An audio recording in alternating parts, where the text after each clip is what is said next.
Xiyonat qilmagan, janjal ham bo'lmagan, ammo Kaka nega xotini bilan ajrashgan?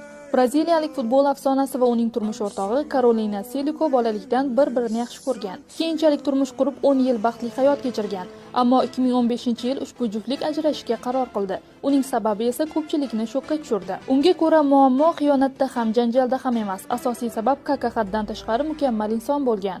Kaka hech qachon xiyonat qilmagan. Menga juda yaxshi munosabatda edi, ammo men baxtli emas edim. Hayotimda nimadir yetishmagandek tuyulardi. Sababi u men uchun haddan tashqari mukammal inson edi, deydi Kakaning sobiq xotini.